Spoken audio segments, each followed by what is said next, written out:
Hey guys, welcome back. We're Darin and Monica Strong.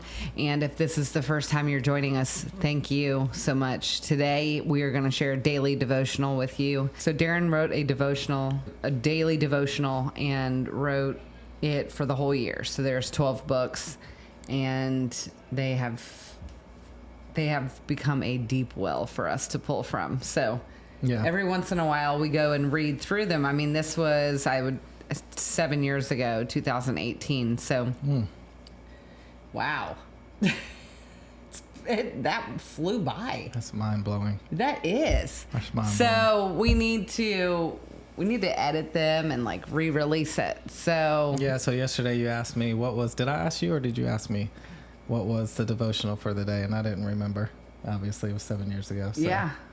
I looked it up today and I thought, oh my word, we're reading this. That's so cool. Because it's, that's what she was, we've pulled from these devotionals many, many years, but I don't think we've kind of looked at them recently. And so when we did pull from them after we, 1, 2, 3, 4 years after they were written, it was like the day that we were reading it was exactly what we needed. Which is such a good teaching point for you. When you feel like you have a divine inspiration, you have a thought come to you, you're reading the Bible and you have insight into something that you feel is the Lord talking to you or giving you like this vision or picture of something or clarity into a verse, anything like that. Steward it, write it down. More often than not, we have learned through all these years that when God speaks to you about something or he shows you something, it is for another time. It is not, maybe it definitely helps you get through that day, or maybe he does give you an answer for something you're doing that day, but more often it will be for another time. And if you steward that, he will be faithful to speak to you in a time that you, through that. Yeah. Years later, it will guide your steps. It will literally be so divine. And you'll understand how God does that then, how because you stewarded something, he will then years later use it as a significant point in your journey, whether it's for a significant decision, whether it confirms something for you. It will be something that you are almost like, how did I write this 7 years ago? Or how did he show me that so many years ago? I didn't even know what it was for. How did that happen? How does God do that? I mean, he is that amazing. So yesterday's devotional, which was my birthday yesterday, the title of the devotional was A Farmer's Prayer. It's Psalms 65, 9 through 10. It says, "You care for the land and water it, you meaning God. You enrich it abundantly. The streams of God are filled with the water to provide the people with grain. For so you have ordained it. You drench its furrows and level its ridges. You soften it with showers and bless its crops." God is more involved in the process of farming than most farmers think. Instead of partnering with scientific labs when it comes to best farming practices, we need to shift our hearts back to God and partner with the one who created the seed in the first place. So good. We have become arrogant to think God didn't see what 2018 or 2080 would look like concerning farming and food supplies. The answers lie in creation. Always have and always will. Our advancements should come by way of a deeper understanding in what God has created, not what man can create in a lab with chemicals. It's time for our farmers to partner up with God and trust in his unfailing word instead of crooked corporations. It's not a good enough excuse to say you don't have a choice. Adam and Eve had a choice between two different types of food that looked the same on the outside. So good. It turned out they chose the wrong one. Farmers are now faced with two very different types of food that look the same on the outside. Which one are you going to choose? The one that you believe is leading to more knowledge, or the one that leads you into a deeper relationship and revelation of who God is and how his creation works? Just like Adam and Eve, your decision will impact the lives of many generations to follow. What we are seeing now within our culture is just the beginning. Who will you partner with? The creator of the world, the one who created the original seed, or the chemical company that created a hybrid seed? You have to think outside your family and finances and realize your decision impacts the lives of millions of families. If you are a farmer and you have partnered with chemicals instead of creation, I am praying that you have the courage to search for answers in the world that God has created instead of what is being fed to you by corporations whose only agenda is profit. Who do you think will have a better solution, the creator of the world or a CEO? Don't sell out because it's easier or because everyone else is doing it. Fall on your knees and ask God for the undiscovered mysteries of his creation. At the end of the day, the farmers and all of the companies involved will reap what they sow. Yeah, I mean, Hosea says that my people perish for lack of knowledge. And we are living in a day and time where one can no longer live naively in our country. Because you can look at fruit and think, oh, this is all one and the same. And we're consuming food that is not real food anymore. It's been modified at the genetic level by humans, which sounds just sci-fi, honestly. Like it just doesn't even sound real, but it's true. And I mean, now there is this fruit that is, even at the organic level, I believe they're going to allow this new plastic coating to cover it that was created by Bill Gates to preserve the shelf life of fruit and vegetables. It's going to be like this waxy plastic coating put all on stuff. Okay, this what you're consuming for food feeds your body. Why would spiritual teachers, spiritual leaders, shepherds, why is this pertinent for us to talk to you about? For anyone shepherding people, they should absolutely be teaching on the food system, because food feeds your body for one of two things, either health or disease. And so you're either feeding your body for health or for disease. Your body is the temple of the Holy Spirit now. Your body is the church. So, therefore, you have a duty, just like in Malachi, when they were bringing all the blemished animals as the tithes to God. And he's like, you're robbing me. Yeah. You're robbing me with your tithes that are not your best. You're not bringing your best into God's house. So therefore you're robbing me of the tithes.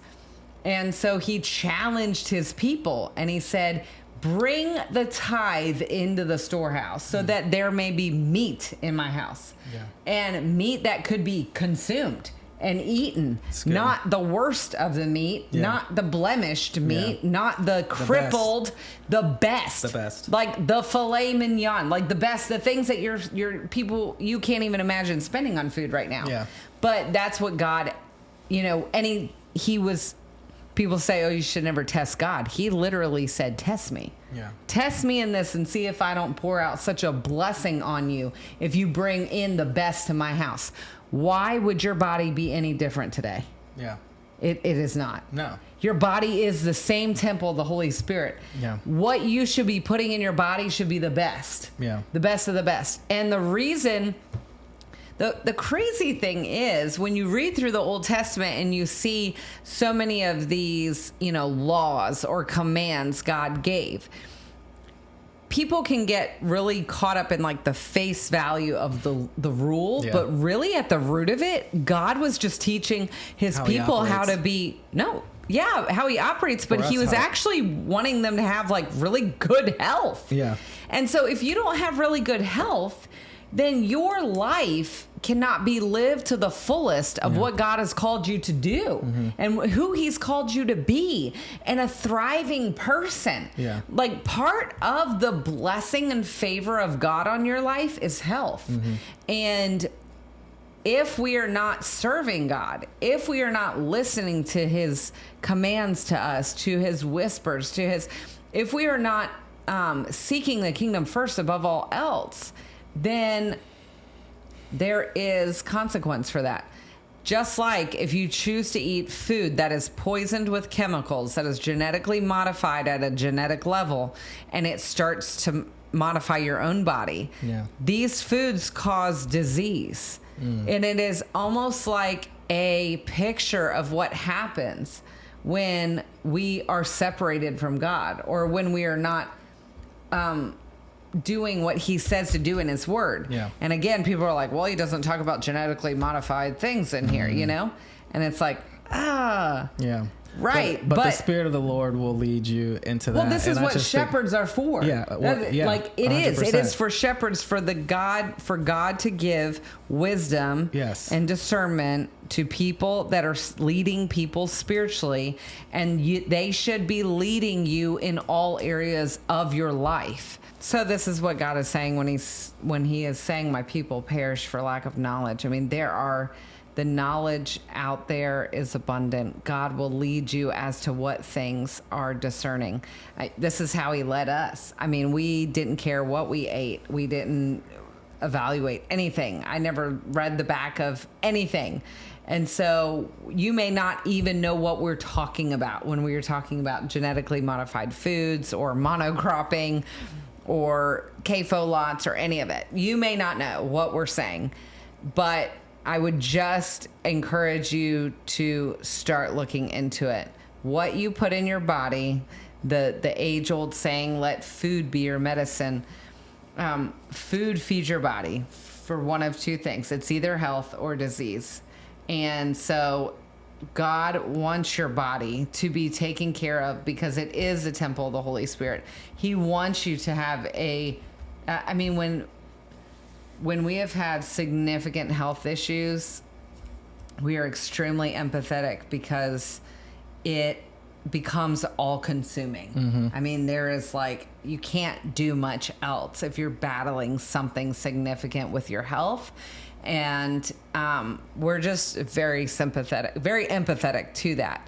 It is very debilitating, and I would never wish that on anyone. You want people to be healthy. You want people to be fit for the race. You want people to be able, when you have health, that it's not like the number one focus on your mind, that you can focus on the things that, living an abundant life comes with, and so it's super important to God. But the reality is there are forces working in our country, at least in America, very, very strong corporations, millions of dollars that are funding people to be sick, funding the production of unhealthy, diseased, blemished, disgusting food, that they're putting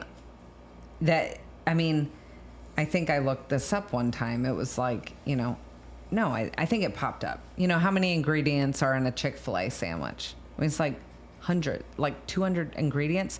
You're like, how's that possible? It's a piece of bread, it's pickles, and it's a piece of chicken. Yeah. How does it have hundreds of ingredients, let alone, all the chemicals that are in, it's just like, how is this possible? So it's an example of how what you're looking at to the naked eye is really not what you're looking at. Yeah. And so it is so important for you to just go on the journey. I mean, for us, it was somebody close to us starting to buy organic food. And I, in my early 20s, so arrogant and needing to be humbled in my life, started just making fun and just not understanding and being very ignorant. And then all of a sudden, I got pregnant with my first baby, and I was like, what? Wait a second. I'm going to have to feed this baby. Yeah. And then people started giving me little nuggets. Don't do this with your baby, or, I want you to look into this. And so all of a sudden it was like, I started paying attention, and then I started researching. And the reality is the truth is out there. Yeah. There's so much truth if you're looking for it, and you have to look for it, because God is a good father, but he will not, keep you in a bubble and just not let you have your own free will and choice. And so when I started going down the trail, it was like, oh my word. I stopped drinking the International House Creamer for the coffee. Did you drink that? Did we drink that? We did. No. Oh yeah. The coffee with the French press with the cinnamon roll International House. There's no way we drank that. Yeah. I didn't drink coffee back then, so I didn't drink that. Yes, you did. No, I started with Frappuccinos. I love you. A vanilla you. bean Frappuccino was my introduction to coffee. Is there coffee in that drink? We There's no at way. the church, we drank coffee with creamer in it. I love you. Man. That was way after after your the Frappuccinos. Man. Anyway, that's a step down from Starbucks. Start doing something, so what we started buying organic. Then we started being very vegetable and fruit forward. Then we were vegetarians for a little bit. And then we were only buying, we have landed finally at the place that we buy, if we can help it, we buy food from who we know.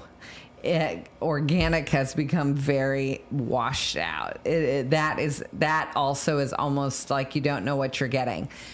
If you can shake the hand, or you at least can shake someone's hand of a farmer, that is where you're going to want to buy food. You're going to want to buy food from people that are in your community, that are growing food, that use no spray, that raise meat ethically and without the use of chemical inputs. Yeah.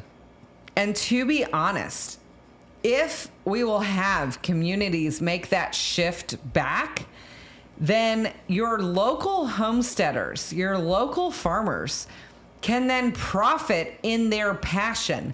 They feel called to raise animals and food, not just for themselves, but for something to support their family. Find your local homesteader or local farmer and buy from them. Yeah. Support them. And honestly, that's how you defeat Goliath in this country. What big corporations do with big ag almost does not affect us anymore. Yeah. When the agencies all of a sudden want to say, I guess we'll finally remove red 40 or whatever it was, red dye, because, whoops, causes cancer. Yeah. It's like, well, we didn't eat the food anyway that was in. Therefore, with your money that you're giving these people, if you stop buying what they're making, there is no business. They will have no business. Yeah. They will be bankrupt overnight. That's what it would take. It would take everyone saying, you know what, I'm going to support my local community person that is, growing. Does your community not have that? Then find out where they are. It might take being inconvenienced, but yeah, it's important. It's so important because, we just have a generation of people that are dealing with a lot of illnesses, and a lot of it can be traced back to food. 1,000%.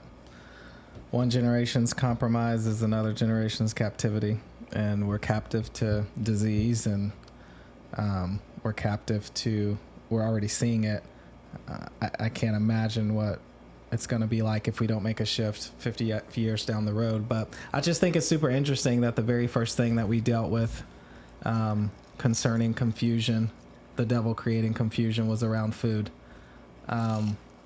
It's just fascinating to me. It's fascinating that God created a perfect world full of perfect food, and he put one tree in the garden that was not to be touched.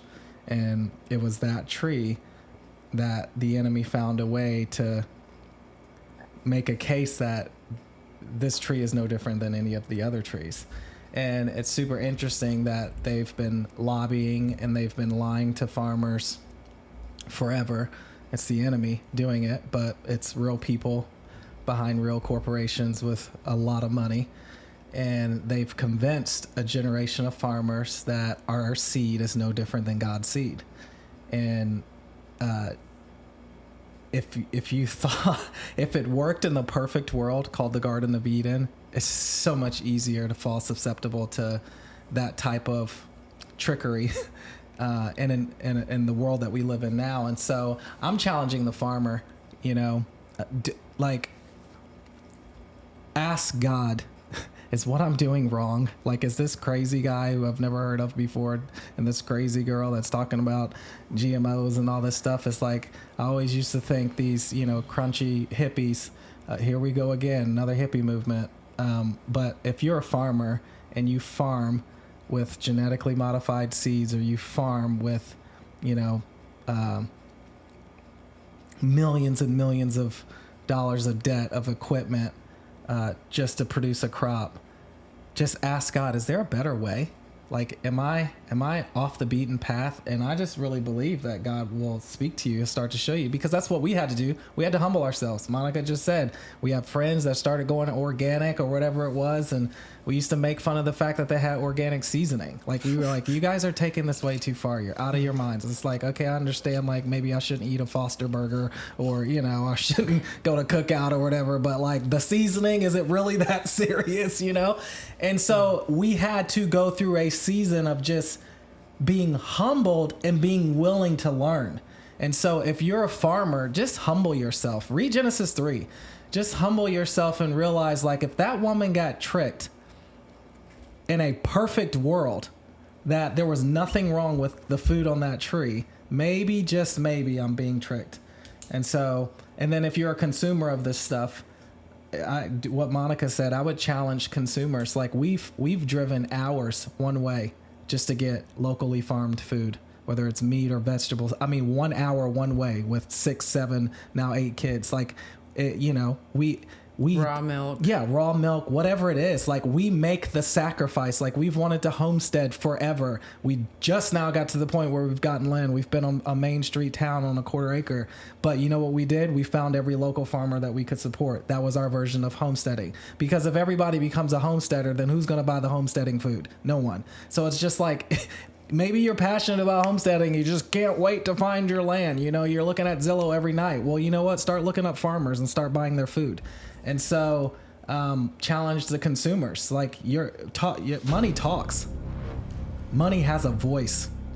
And you can be in the chats all you want, talking about all this red dye and all this stuff, but if you're not spending your $100 or $1,000 or $3,000 grocery budget with your local farmer instead of Wegmans or Publix or wherever it is, then it's just like, what's the point? So if you're a farmer, ask God, humble yourself. Like, I'm not here to tell you anything. God will tell you. God told us. And so just be humbled enough to inquire, is there a better way? And if you're a consumer, like, take your money to your local farmer. Shake their hands, give them a hug, and say, I want to support you. It will mean the world to them. It will mean the world to your health if you do that. Farmer's prayer.